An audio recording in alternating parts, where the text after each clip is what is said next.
有再多的小财位都比不上一个深不见底的财位。而今天就教你怎么让你的财位放大、放大再放大。你这样子应该让阿关已经赚到手软了吧？对啊，他有取之不尽、用之不竭的财运。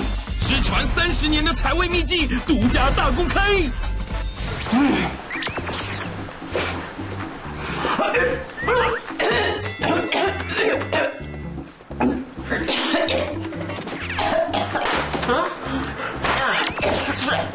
给丢掉了，哎呦，来给你，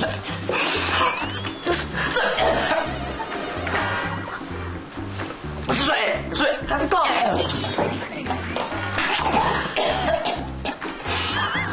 现在打水要冲啥啦？水，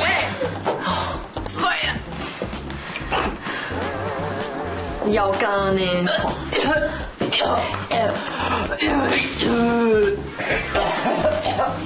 其实相同的状况，只要改变水杯的大小，结局就会不一样喽。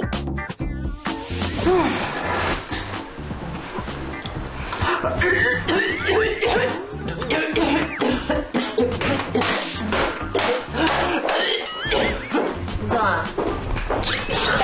给丢了，来，干杯！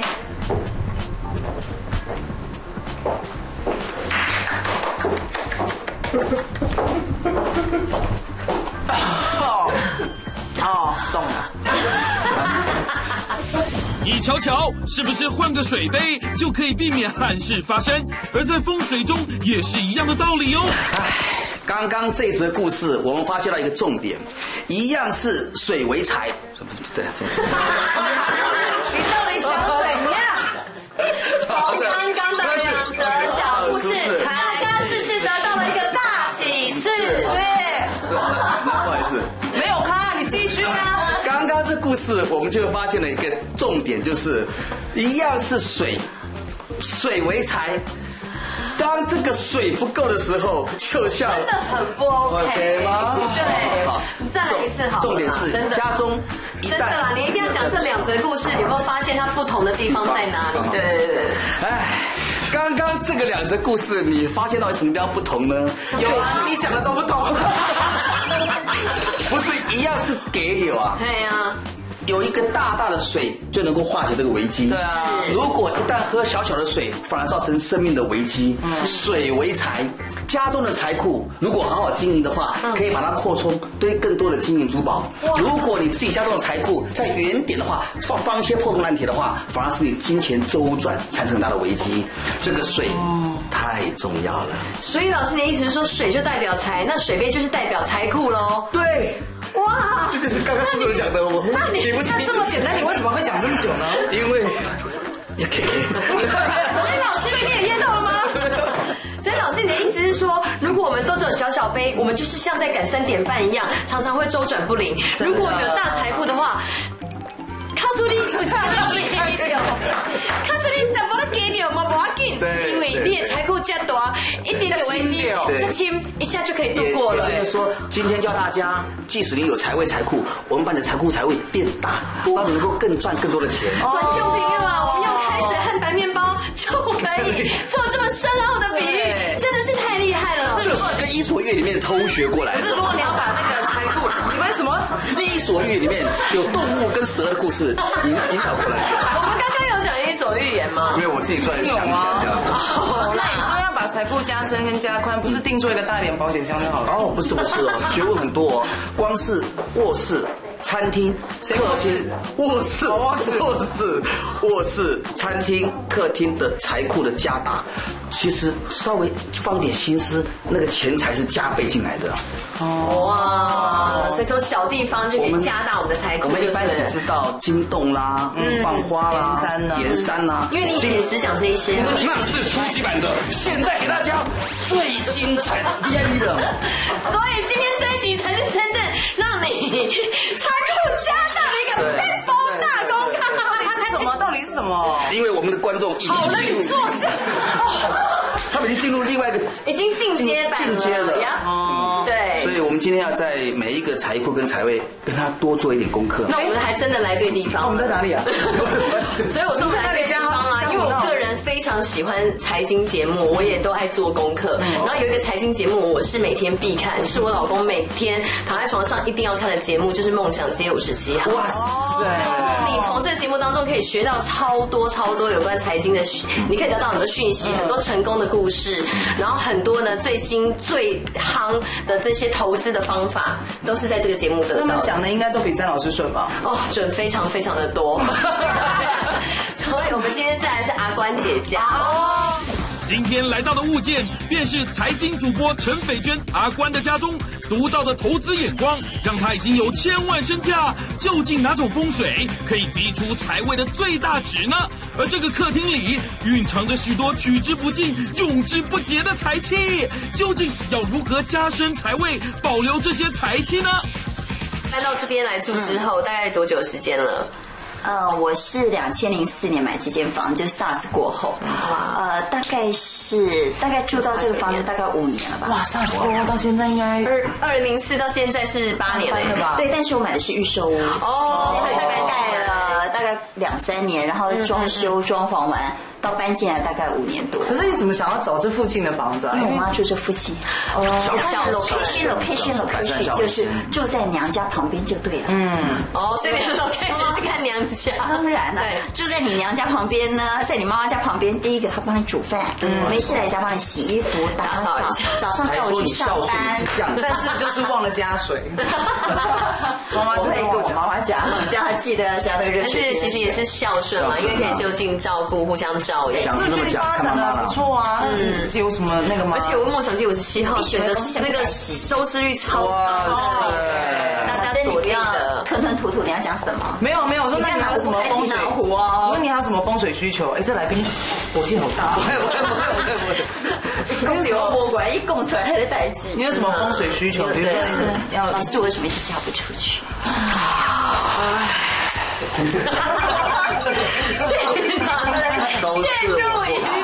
都是风水惹，都是我不好，来太晚了。怎样？你要娶她的？那跟你什么事啊？这样人家要吃伤害好不好？因为太卧室，什么？我现在够没 lucky 啊！那你讲看看，大概理想的对象是什么样子的？理想的对象就是我爱的，他也爱我。怎么可能？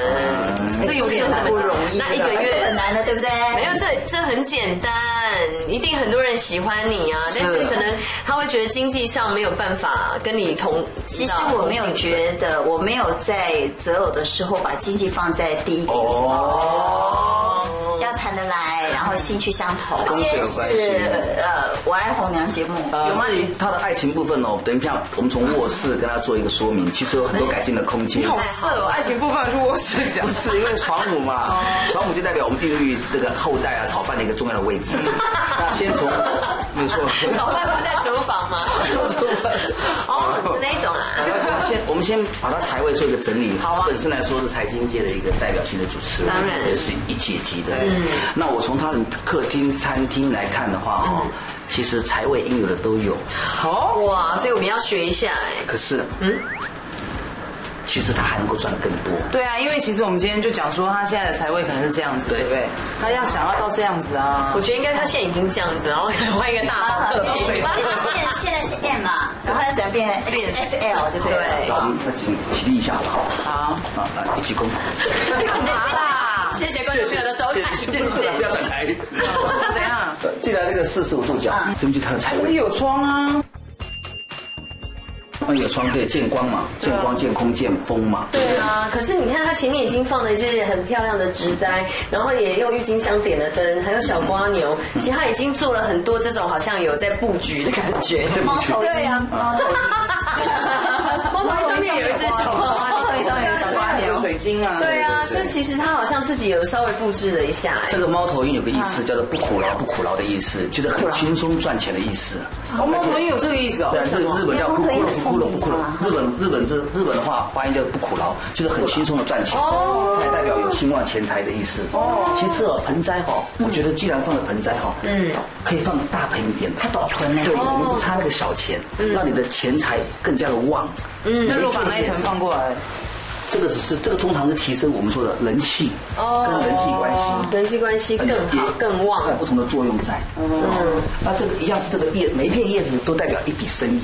每一片叶子的长得好坏，都代表一个投资。哇塞，真假？你种的越旺哦，你种的越旺，叶子长得越茂密哦，它代表你的财运更好。甚至我个人比较迷信，我种了之后，哇，叶上面写“对我发财”。你说在叶子上面写，我个人比较高拐一点，然后它叶子一长大，上面写“对我发财”，然后叶子越变大，但都表示我财越大，这奇门遁甲的怪招啦，你就不要用好不好？我讲了，刚才浪费我们的代。不是我觉得你们挑战我对我的东西有那如果我们刚好买的那个叶子很小片呢？越小越颗了，不是它越变越大，代表这个会越来越大。但是我养的是含羞草呢，每一片都要写的。不要弄草了，大的叶子就对了。那其实这个灯有什么作用呢？照明我们财位，它代表说我们在投资的时候比较不会盲目的投资，而且看就像光明灯一样，类似，包括选哪一只股票，听什么人讲话，跟什么人合伙，都是用这来照亮你的财位。所以我这灯平常都要点着喽。对，点着的。白天也要点着喽。对，都不要关掉。对，这小店嘛，花小店赚大钱。哇，你最近是怎样捡到财的？不是啦，我的意思是说，花小钱才会赚大钱的意思。其实就是因为它这个窗很大，那其实可以考虑放一个比较大的金洞。金洞的意思是什么？金洞的意思是正财的意思，它不代表能够旺财，但它把你的财守住。不至于去乱投资，它有这个作用在。你知道我那天有看到史上最大一个金洞有多过瘾吗？你知道金洞有多大？多大？我跟你讲，真的不夸张，你去掉这2个手，就大概这么大一个。刚刚小陈说他看过那个史上最大金洞，所以我如果买一个很大的金洞摆在这里，是不是就比较好？因为你这是落地窗哦，它整个是一个很大的空洞，对钱财来说比较留不住，所以买大一点的金洞，越大越好。对，那么就好像一座墙。好像一座自然的财山的感觉。然后我之前有放盆栽，对，但是养了没多久之后枯掉，对吗？那就对了啊，因为它可能这边的氧气受光或气场也许不尽理想，那么造成这个的生命力有萎缩，代表那时候投资也是有相当大的一个危机。他在警告你千万不要出手。所以他们家其实有明财位，也不用再找次财位了吧？基本上的客厅财位代表主人或赚钱的人的财位，那其次次财位代表你第2个投资的行业，包括我们所说的餐厅啊，全家最吃饭的地方都有个次财位，我们过去看一下。格局齐家的次财位，让陈斐娟财运大开。张维忠奇招进出，财位超吸睛。财库一定要有这个我们说的财神进驻，我会建议大家把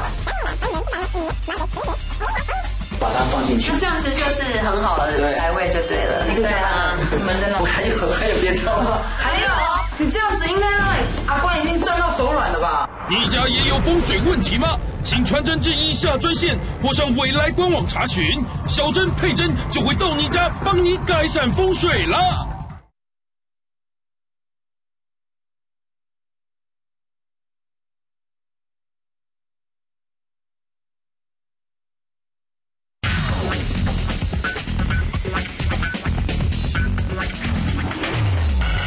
基本上的客厅财位代表主人或赚钱的人的财位，那其次次财位代表你第2个投资的行业，包括我们所说的餐厅啊，全家最吃饭的地方都有个次财位，我们过去看一下。你说次财位在哪里？在那个转角的地方，你看到没有？次财位，拜托好不好？我就乱看好不好？什么样的神奇次财位让小珍佩珍如此惊讶？难道千万身价的秘密就藏在这里吗？而阿关的主财位有见光的问题，只要摆上金洞当靠山，就可以封锁住财气。另外，财位除了可以摆放传统财神貔貅、弥勒佛之外，也可以像阿关摆上现代财神盆栽、猫头鹰，皆可提升招财效果。但是因为它的主财位见光，效果有限。马上要带你来探究竟，让大家惊艳的次财位啦！我跟你讲，这边它明明就是这边也算是有洞啊，这个一个大表情啊。对，来宾为什么？你说一下，这个证明这个真的是他家，他随意任意的要走去哪里就走去哪里。对啊，我先把水杯跟手机收一下。来宾啊，荣耀那个，看到手机以为所以这个是财位，你要注意听，这是你的次财位，你要往其他方向去发展，就要靠这里。那次财位要放100%的次财位。哎有哎，如果存钱筒，你放一个小存钱筒，你看。但是里面都1块的哎，1块也是钱呢，因为那个5块啦、10块、50块都在我准备要做计程车的时候被我挖走。哦，每次我必须要让你讲的钱我就把它挖走。我必须要你讲的心服口服，我才能够很安心的下班。领钱吧，先不喜欢公生命。那边是不是已经建空了？对，这边是不是也是建2个门建空了？对，只有这个地方是唯一没有建门建窗的。当然就是吃财位。除了吃财位以外，财库一定要有这个我们说的财神进驻，对不对？聚宝盆，有没有看到？聚宝盆看到？没有啊，都是聚宝盆啊。说这些小杯子吗？对，我们很容易局限于就是咖啡杯嘛。对，其实只要能够装钱币的器皿，都称为聚宝盆，没有分大或小。我那个小猪也，所以我口袋也是聚宝盆哦。当然是的，放进去就拿不回来了。真的。所以这个地方光是摆饰之外，我会建议大家把现代的财神，就是钱，把它放进去，选不要用的。那么提升财气，那就选不要用的。这杯子放在家里一定都要用了。因为很多是装饰的。哦，像比如说上面这个放在柜子里面打灯的，应该就平常不会用嘛。对，所以很多家庭哦，因为他爱装潢，他不愿意放那个蛮怂的聚宝盆。其实聚宝盆不要局限于传统那个样子，这里放很多外国的钱币，这种微竹的杯子也可以，就对了。聚宝盆要不要看卦？不用，我们让那个财气让它整个散发出来。可是你说里面放一些零钱什么，会不会很怂？这就是我们说的铜臭味。对啊，其实铜臭味就是财气。不希望我们身上有铜臭味。真的，讲不喜欢还是喜欢钱。那就那个神庙偏喷一喷啊，香水喷喷的呀。哦，对，所以你跟家里放这些就可以。那些什么锅子啊、碗啊那些都要放吗？放哪边？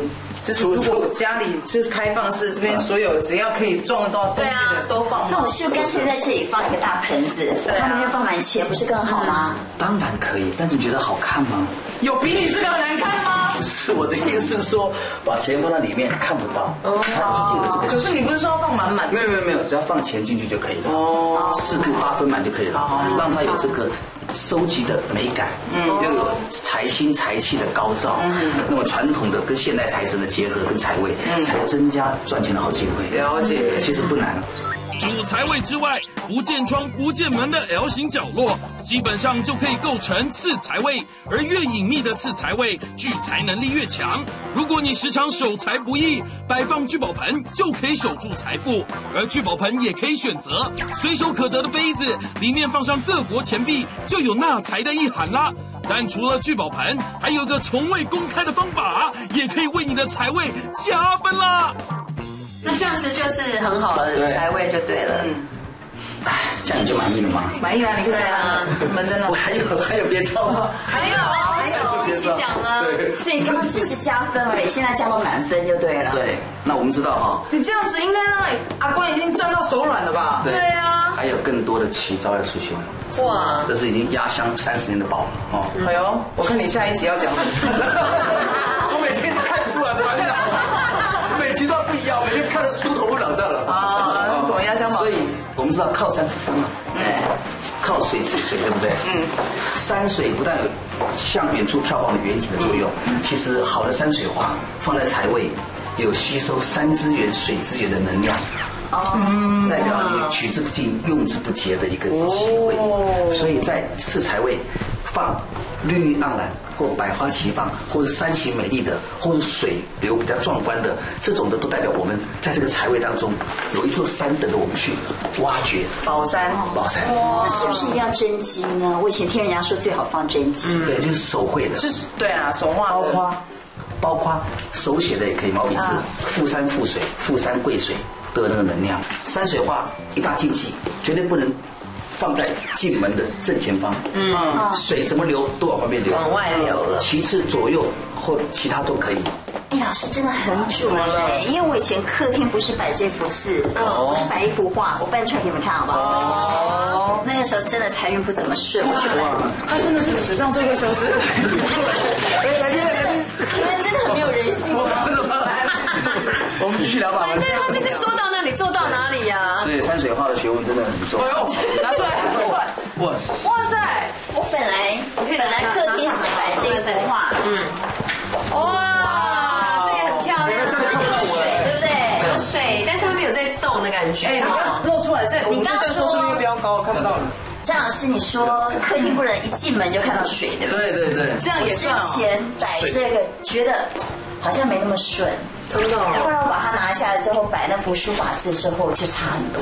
你那个书法字太有学问了。书法字写什么啊？对，我那个跳好不好？风来花自舞，春入阴能言。你看春风得意，然后呢又有百花齐放，这就是象形字里面有春风又有花，顺心如意。好，那我们回到这一幅画，这幅画为什么摆了之后会财运不顺呢？其实它摆的方向是不对的。他摆到正前方，正对的这个门。对，如果所以他摆这个 OK 吗？这当然是比较 OK 了。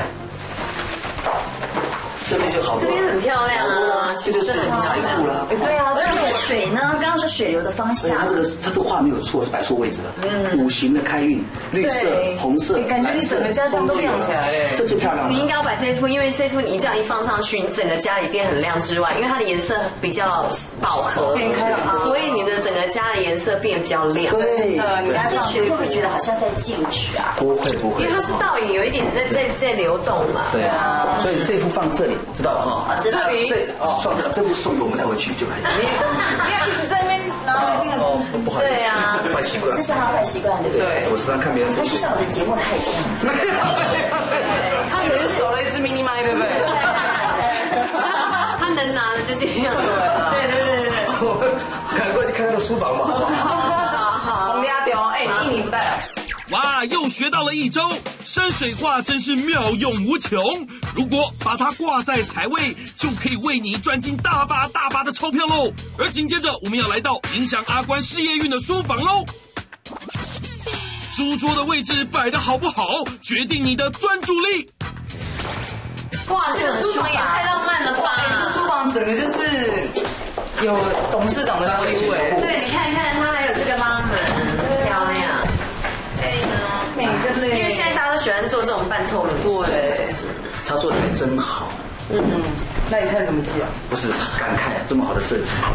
你喜欢他来？哎，可是它前有门后有窗哎。没有这个，等一下再跟做说明一下。原先这个房间应该是开这个门的传统，对，变成门对门。哦，我懂你意思了。原本的门是开在这里，是不是这样的？老师太厉害了，姐姐你都还好好来哎。以前之前呢，这个门是在这里，然后对到卧室。这就有人问我说什么人护门会给人玩现在我只有自己一个人，但是我不愿意自言自语的常跟自己内心挣扎，所以我就决定把门换这个方式。哦，聪明哦。这个门改了之后，使得客厅更加的宽阔，对啊，门建筑压迫感更少。可是唯一可惜的是，这个书桌赚钱的书桌摆错了。怎么会摆错呢？你这个位置，我记得是古董桌。你这个位置，我没有说桌子不好，你摆错位置。很在意，对不对？桌子不能被批评。可是它是不是货，你知道？对，这个桌子的位置是大象管理员的位置，好像是守门员的位置。你还跟我等会我还是位置不是这个哦，这个位置不 OK。面对门太近，第二个后有窗，完全是一个形同虚难怪我每设。次坐在这里都觉得自己像总机小姐。对。有那个总机小姐的 feel。我在放这对吧？因为那边有梁。对，那我来跟大家做说明一下。好，如果放这里的话，背客厅大门有不安全感。对。如果放这里的话，背入口有不安全感。谁会这样子放？怎么没有？很多妈妈就这样放，这样读书有远景啊。哦，哇，好棒好棒哦。然后没想到说后面大家人走来走去，有 feel 这样放。也有人会放这里啊，就把桌子靠在那边，但是要凉，不舒服。有门，头痛，不想读书，或是发型糟。对。那要放哪呢？因为你这边这样子转过来也不行啊。这书房太小了。所以今天就是我存在的一个小小的一个需求，在这个地方哈，把这个哈放在这个地方。好，这样比较好吗？贴住墙壁吗？后有书，把它靠山，书柜又把梁顶住了。在这个地方，左前方又看得到客厅。对，这个房间中明堂又开阔，是一举五得的一个好处。真的耶，我觉得这里真的好很多哎。你想想看，他也不会在冷气下吵。然后他坐在这边，他右左看 view， 左边的光明进来，右转看有没有人来，对，后面有书可以当靠山。真的，我以前每次在这个地方做功课，做不了3分钟我就想离开了。等一下可以寇丽喜，这个依然很好啊，来拍摄。再来是因为你是要做办公的地方，你买这么硬的这个椅子也不能躺，但是为了要搭配，你知道配着搭配很重要。古董真的，这是古董桌，要配个古董椅，对，拍摄也品味有道，但是格局有一点点缺憾。想要静下心、专心办公，以下几点就要特别注意哦。首先，座位后面有窗户、有出入口，或是顶上有梁、有冷气，都会影响你的办事效率。最好后面有墙壁或书柜当靠山，才能使注意力更集中哦。而接下来即将来到的主卧房，竟然藏有用之不竭的大财库。究竟要怎么样让财库发挥到极限呢？哇，你卧室好浪漫哦！哎呦，好喜欢你的风格，而且这个壁纸，这壁纸超漂亮，超浪漫的进口壁纸，对对不对？这是我千挑万选，万选千挑，很漂亮。这里有好多造成姻缘难成的煞气，嫁不出的秘密就在卧室里。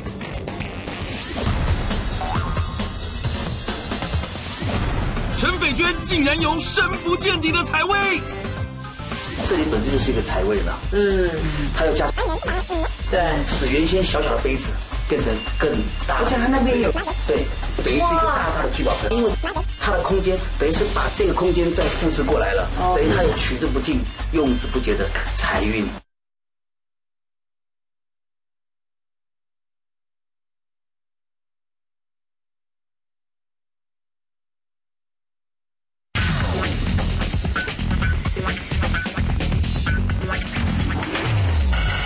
这里有好多造成姻缘难成的煞气，里面还谈得那么高高兴兴的，真的很煞风景。我煞风景，我就事论事，好不好？不过我们是真的要姻缘。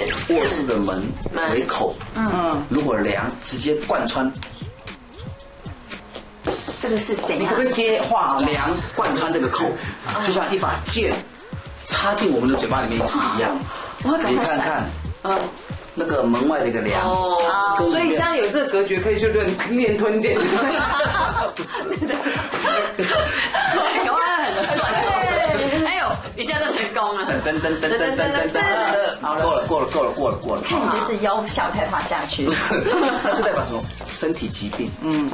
你没有健康的身体，你怎么敢去追求好的姻缘？莫名其妙、突如其来的手术、外伤，这是影响结婚的一个信心的一个阻碍。所以就是这个梁有问题吗？对，梁穿过这个门，那怎么办？但是因为我们不能把，我们只要两边取一边，把它做一个天花板的补平，那么就没有穿过去的意思了。是哦。所以你在外面那个地方的哈，就是外面，就是除了室外面的这个板子。对，风水最忌讳就是敲门打墙或大兴土。对啊，小小的4两拨千斤就可以了。其次，又嗨。你是不是时常脚痛、关节不舒服？脚痛，我常抽筋，是不是？你看看这个地方是不是正对厕所？是不是正对厕所到角度？是啊，就刚刚躺下来的时候，脚的部但是位我都头绪这边啊，没有啦。正对我们的脚，我们曾经有客人正对头痛、失眠，正对腰酸背痛。可是我有想过这个问题，那时候我 CK 来 CK 提，就是找不出门到底能够放在什么地方，因为这个房子其实已经没有位置摆门了。因为你的床跟门很近，厕所是湿气、晦气、臭气进来的地方，传统的风湿，或是我们说的这个关节阳，遇到这种湿气，自然会引起它控，我感觉不，有电来啊，怎样？哦，每天都除湿，每天他用这么高档除湿机在除湿，哎，真的是就差临门就差那么一脚而已。怎么湿气陷到他的腿上才来这里？对啊，有什么好除的？你应该放在浴室，放在浴室。我知道，你就睡觉的时候夹着。哎，搞不好很好睡啊，脚靠着腿，很干燥哦。所以这个门要怎么办？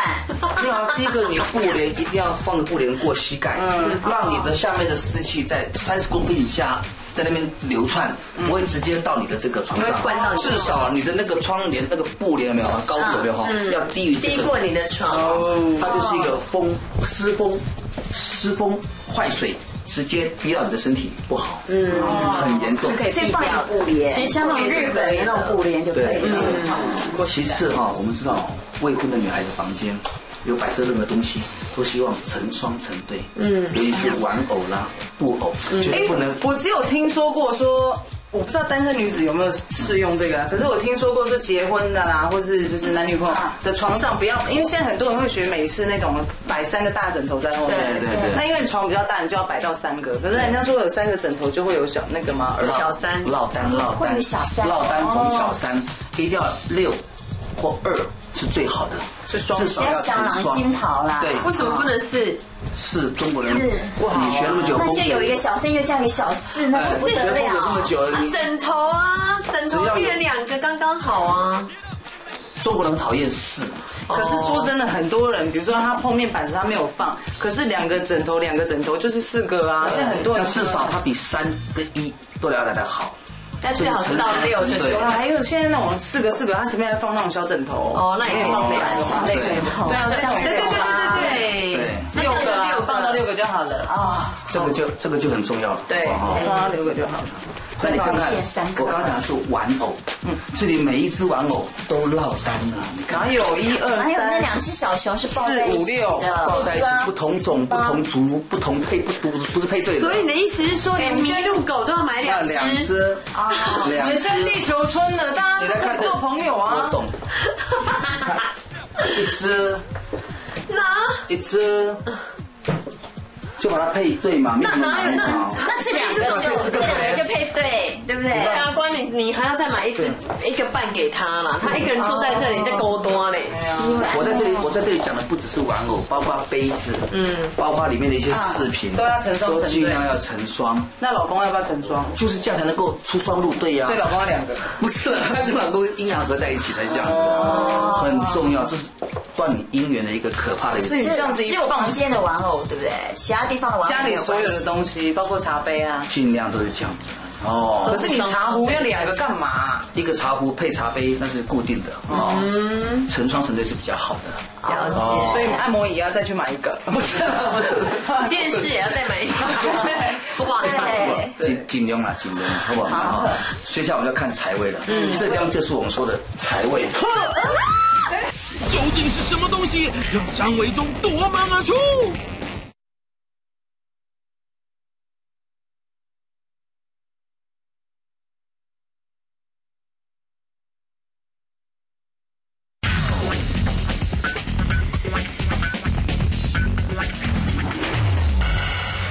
接下来我们要看财位了，这地方就是我们说的财位。去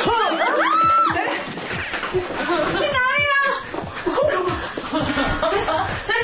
追出去！赶快把握机会，赶快！哦，太好了！姐姐不好意思啦，我们胡闹了一点。好不容易是上面加油啊，或者怎样，差不多膝盖加油啊。差不多啊。你怎么这次动作那么慢？你怎么来不及反锁？对，是。没有。刚刚居然没有反锁，让你又回来。怎么没有反锁呢？怎么那么大意？财位干嘛啦？你每次都吓成这样子。对，我们来看一下。来看一下，吓死了这个。他的财位有什么问题？财位怎么了吗？中国人风水多。算了啦，观众朋友看腻了吧？对了，因为我最后跟姐夫很累。不好意思哈，白天看是没什么。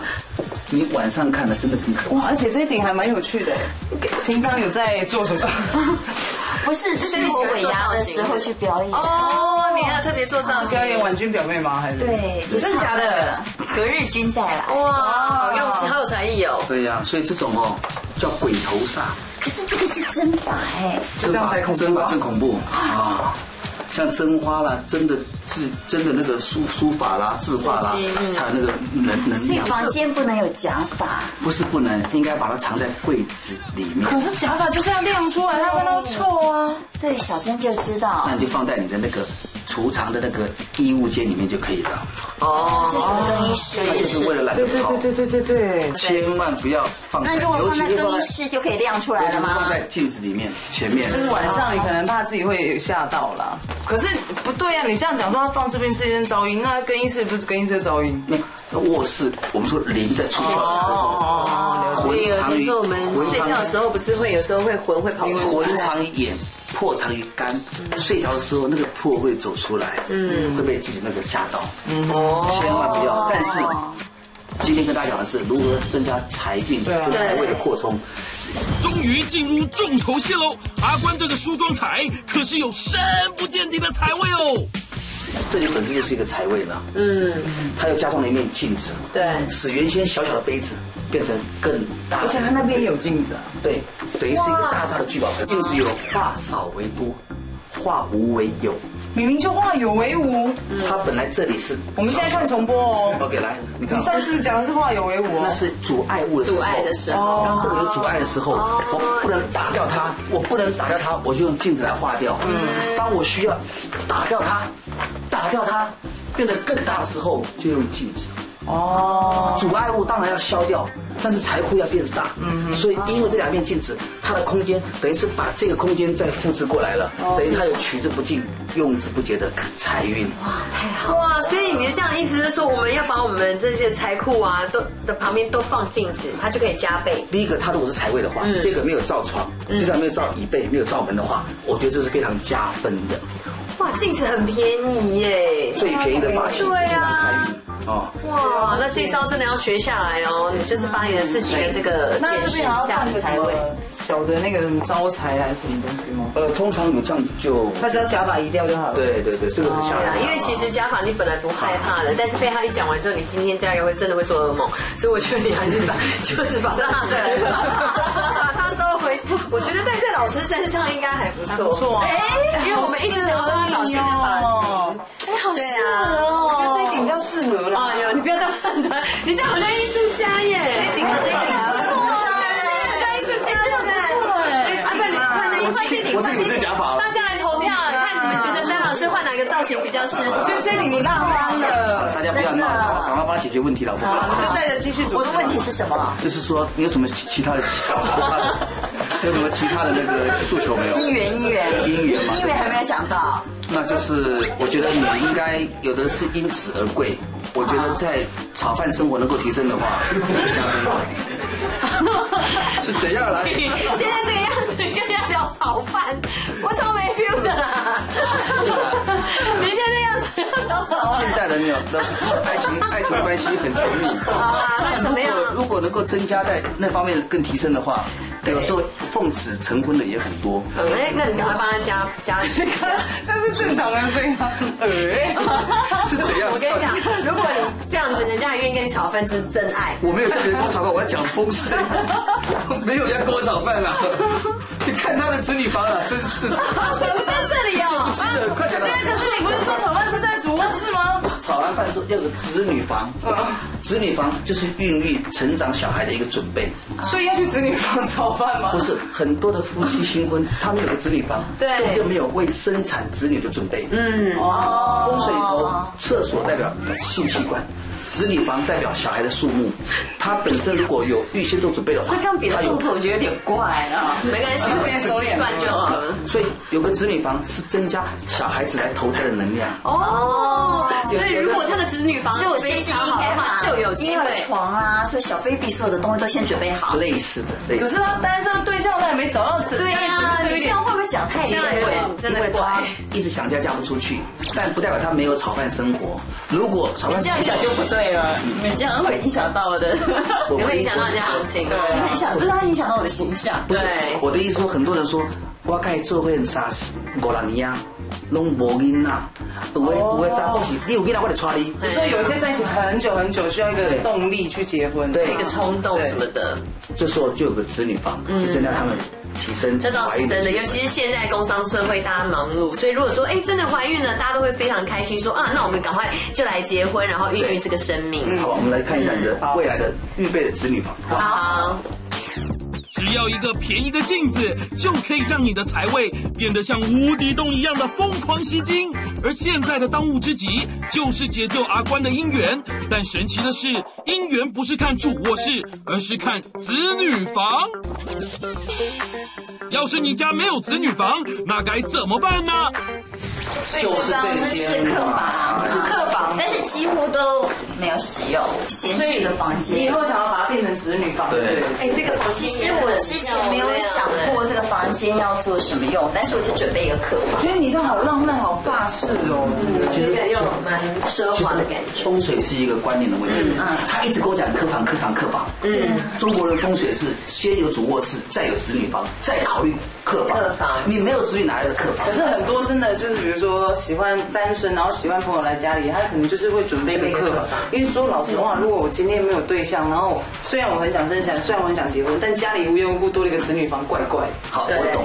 但他在风水定位里面，他是属于子女房，这是一个定位。哦，你按照那个排序来看，但是你要当做主卧室之后就应该是子女房。对，那你要把它当做孝亲房或客房，那你的观念都没有关系。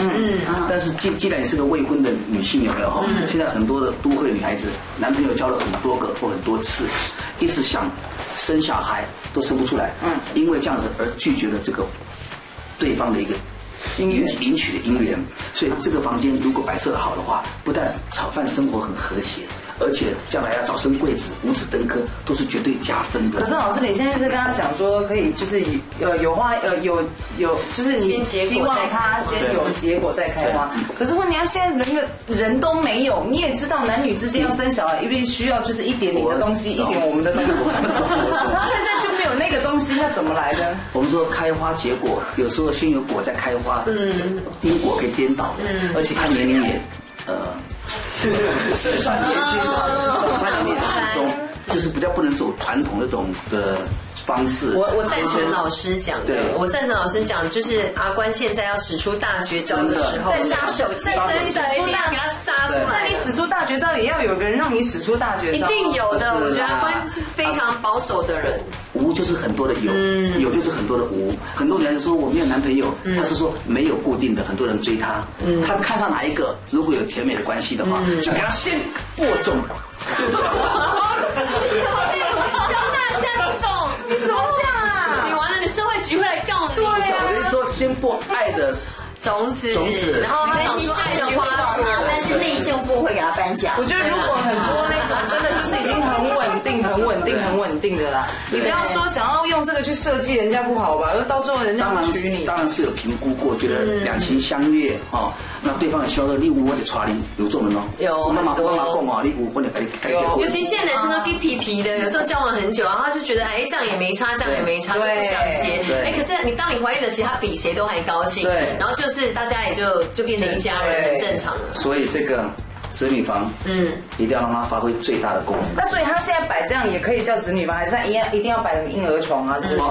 这个我们设立它为子女房。好，我们来教大家3个很重要的方法。好，第一个挂一个，我们说的，如果要生男孩的话，就挂在对门的左手边，叫做龙边挂个白纸图。白纸图就是很多小孩都玩耍的那个。这是门旁边龙边，这是龙边。这边挂白纸图。如果想要生男生，在龙边挂白纸图；那想要生女生，就在虎边挂白纸。那你为什么不先说虎边？我刚刚从虎边来，因为他那边那是窗户哎。哇，那如果这样的话，挂小的，有大有小。里面墙壁也可以。对，第二就是床底下。床底下怎样？你去啊！尽量要贴一个叫做早生贵子的红纸黑字，自己写，贴在这个床吗？对，有的人会拿到祝生娘娘庙里面，早生贵子。等下，我还是不太懂因为你说，当然夫妻之间或男女朋友之间炒饭，一定是在我们的主卧室里面，所以这床应该是贴主卧室底下啊。主卧室是恩爱，恩爱不代表一定要受孕。那所以如果好像比如说受孕的话，他现在摆的这张床，对不对？所以他要贴底下说早生贵子。但如果有一些人真的提早做准备放婴儿床，就贴在婴儿床底下。对，没有错。我们都把它概念。那是那种红包袋就可以，对不对？我先解释一下，床母是恩爱的地方，但是子女房代表受孕的一个地空间，它是2件事的。好，炒饭不代表会一定会生小孩。那个对方背上要贴一张吗？不要，要选时辰吗？那个良辰吉时贴上去，先到祝生娘娘庙里面去许愿。哦有那个跟祝生娘娘讲一声，住哪里住哪里，叫什么名字？子女房在哪边？希望早生贵子。还有另外就是我们说的哈，有的人怀了孕还请胎神，胎神对不对？对。有的是没有怀孕，就是恭请胎神贴一张在这里也可以。胎神来的公也不胎啊。黄金大修这样啦。不是这边又是一张白纸图，那边又是图，然后还要恭请胎神，下面还要早生贵子。有的人为了生小孩做试管花10几万，黑都没这哦。对啊，